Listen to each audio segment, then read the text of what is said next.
इंदर इस घर में 5 साल से रह रहा था, पर पिछले कुछ दिनों से बड़ी अजीब सी सड़ी हुई सी महक आ रही थी।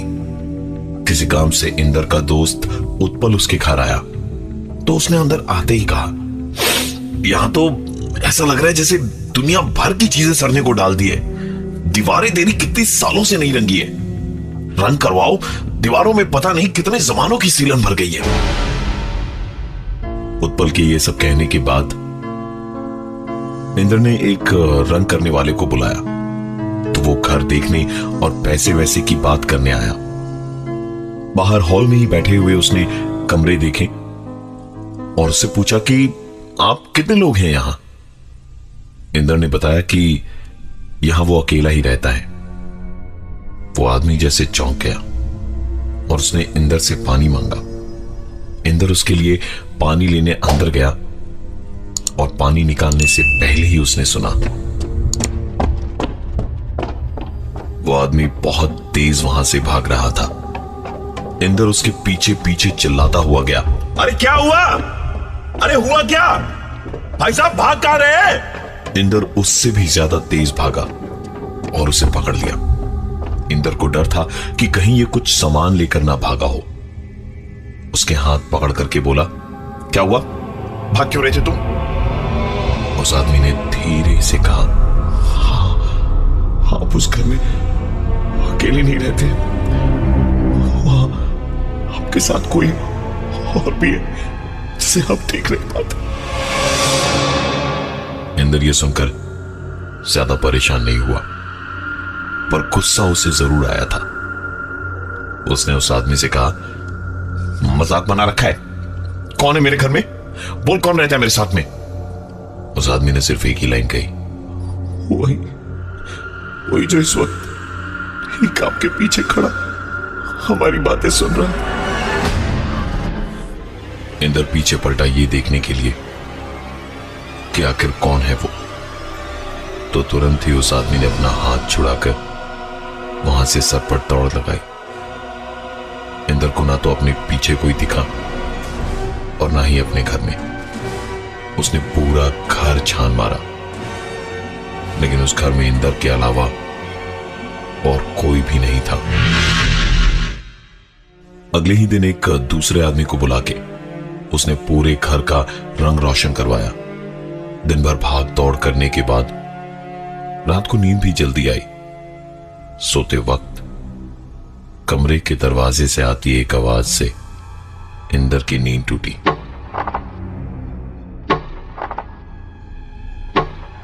इंद्र अपने बिस्तर से उठा और उसने जाके दरवाजा खोला तो आवाज वहां से नहीं आ रही थी। यह आवाज अब घर के मेन दरवाजे से आ रही थी। इंद्र धीमे कदमों से मेन डोर तक चलता हुआ गया और हर कदम के साथ आवाज भी उससे दूर होती जा रही थी।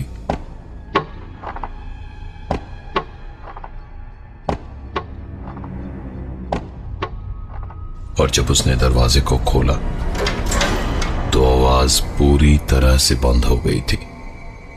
दरवाजे को बंद करके पलट के वापस जाने को इंद्र मुड़ा तो आवाज फिर से आने लगी।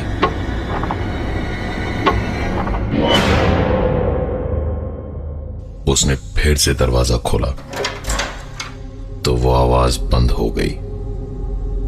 दरवाजा एक बार फिर बंद किया तो आवाज फिर आई, लेकिन इस बार थोड़े और करीब से आई। दरवाजा खोला तो फिर आवाज बंद हो गई।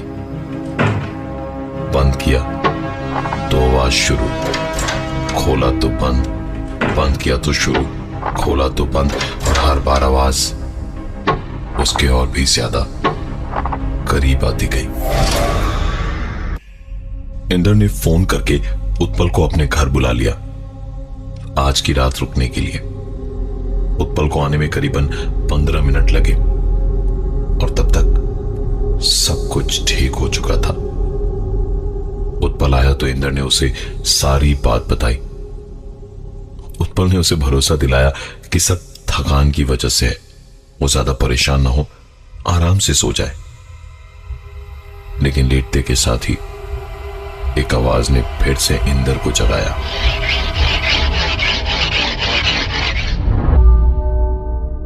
उसने उठकर देखा तो उत्पल भी बड़े ध्यान से कुछ सुनने की कोशिश कर रहा था। तुझे कुछ सुनाई दे रहा है? इस वक्त इंदर और उत्पल बड़े ध्यान से एक ही आवाज को सुनने की कोशिश कर रहे थे। आवाज का पीछा करते हुए दोनों कमरे से बाहर निकले, मेन डोर की तरफ गए और जैसे जैसे मेन डोर के पास पहुंच रहे थे दोनों, आवाज धीरे धीरे तेज होती जा रही थी और दरवाजे को खोलते ही आवाज एकदम से रुक गई। झांक के बाहर देखा कि ठीक तभी उनके पीछे कमरे का दरवाजा शोर की आवाज के साथ बंद हुआ। दोनों सीधे कमरे की ओर दौड़े और कमरे का दरवाजा एक धक्के से खोला तो अंदर पूरे कमरे का सामान बिखरा पड़ा था। बिस्तर की चादर पर खून ही खून था और नाइट लैंप फर्श पे पड़ा इधर से उधर लुढ़क रहा था। इतना सब कुछ देखने के तुरंत बाद ही इंदर और उत्पल ने इस घर पर ताला लगाया और सीधा उत्पल के साथ उसके घर रात बिताने चले गए। उत्पल के घर तो पहुंच गए, लेकिन रात भर नींद इंदर की आंखों में नहीं आई। सुबह की पहली किरण के साथ ही इंदर उठा और सीधा अपने घर की ओर गया। घर पहुंचकर उसने देखा कि सब कुछ एकदम ठीक था, साफ सुथरा, सजाया धजाया जैसे पहले था, मानो कल रात जैसे कुछ हुआ ही ना हो। इंदर ने उत्पल को फोन किया। फोन उठाकर उत्पल ने हेलो भर बोला ही था कि इंदर ने कहा, तू मानेगा नहीं क्या हुआ है यहाँ, सब कुछ एकदम ठीक है। पूरे घर में मतलब हर एक सामान अपनी जगह पे है, ना कुछ टूटा फूटा हुआ है और ना ही कोई दाग धब्बे। मेरा पूरा घर एकदम साफ सुथरा है। उसकी बात सुनकर उत्पल ने कहा, तो ये बात खुश होकर बतानी चाहिए ना, इतना दुखी होकर क्यों बोल रहा है? इंदर सोचने लगा कि उत्पल ये क्या बकवास कर रहा है और उसने कहा, कल रात इतना सब कुछ हुआ, हमें यहां से भागकर तेरे घर जाना पड़ा और तू सब भूल गया।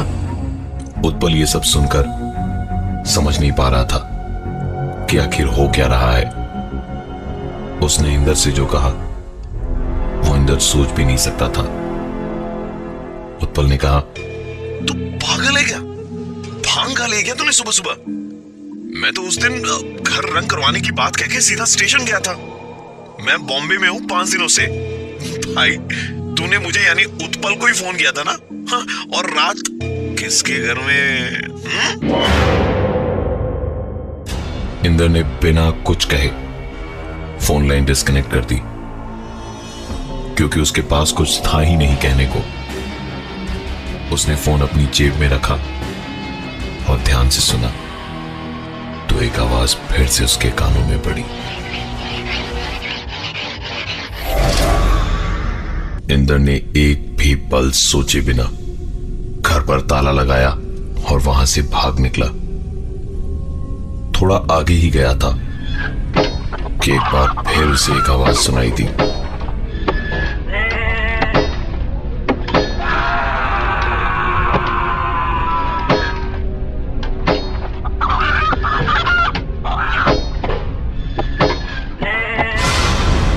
इंदर इधर उधर देखने लगा और उसे दिखाई कुछ भी नहीं दिया। 4 कदम आगे जाकर नुक्कड़ पे देखा तो वहां एक मीट की दुकान थी और वहीं से ये आवाजें आ रही थी, लेकिन आवाज थोड़ी अलग थी।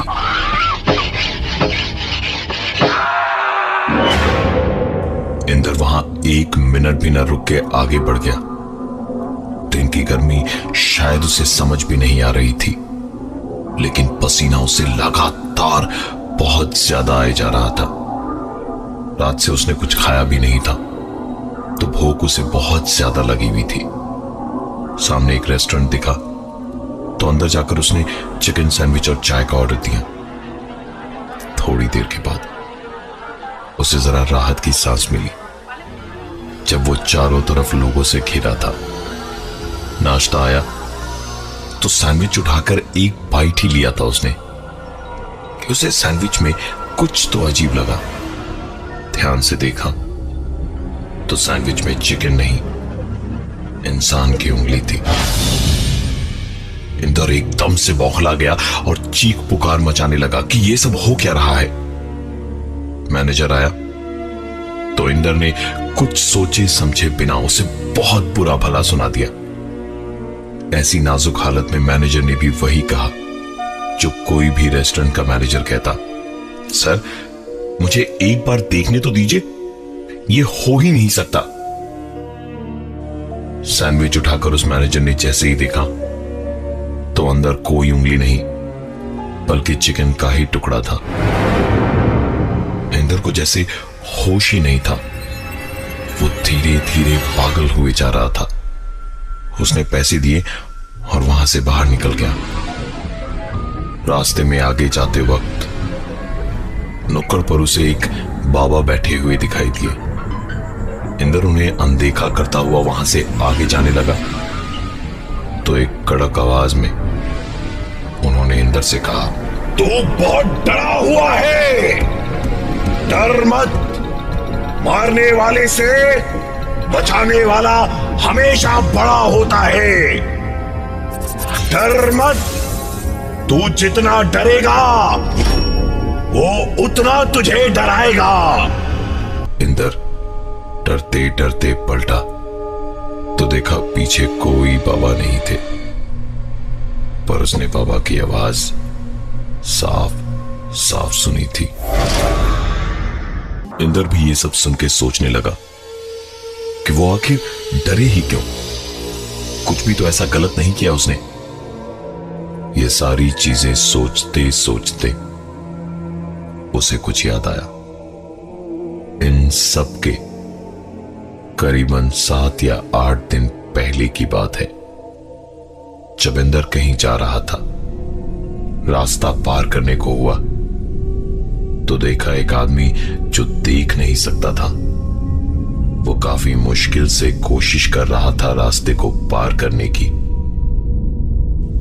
इंदर के पास टाइम कम था तो उसने सोचा कि कोई ना कोई तो मदद कर ही देगा, और वो रास्ता पार करने लगा कि तभी पीछे से एक आवाज आई। पलट के देखा तो वो आदमी गिर गया था। इंदर दौड़ के गया और उन्हें उठाते हुए कहा, मां आपको चोट तो नहीं आई? आइए मैं आपको रास्ता पार करवा देता हूं। उस आदमी ने मुस्कुरा के बड़े प्यार से पति की बात कही। आज तो आप रास्ता पार करवा देंगे, कल कौन करवाएगा, इसलिए आप परेशान न हो, लेकिन अगर आप मेरी ये चिट्ठी इस पते पर दे दें तो वो बहुत मेहरबानी होगी। इंदर ने उस एनवेलप को देखा तो एड्रेस उसके ऑफिस जाने के रास्ते में ही था। मुस्कुरा के उसने कहा, जी बिल्कुल दे दूंगा मैं, आप संभाल के जाइएगा।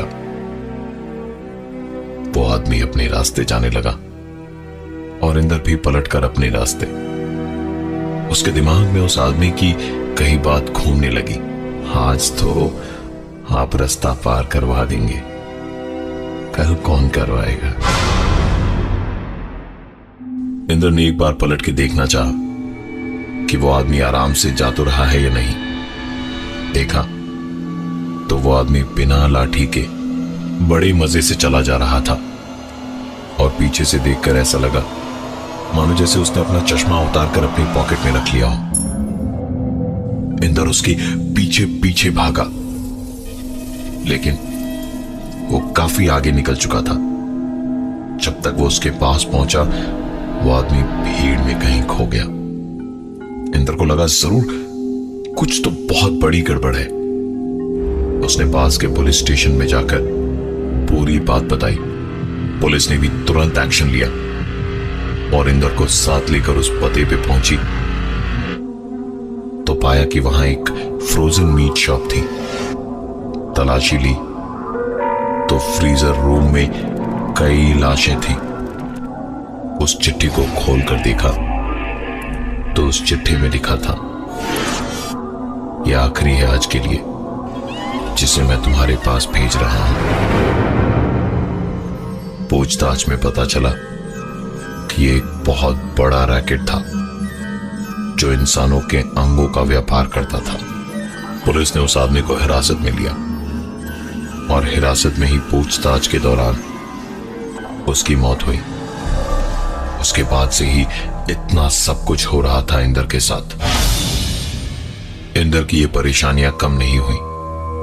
बस आज की तारीख में उसने अपनी इन परेशानियों से लड़ने का तरीका खोज निकाला है। इन सब के बावजूद इंदर आज भी अकेला रहता है। उसने शादी इसलिए नहीं की क्योंकि वो नहीं चाहता कि उसकी ये दिक्कतें किसी और की परेशानी का भी कारण बने।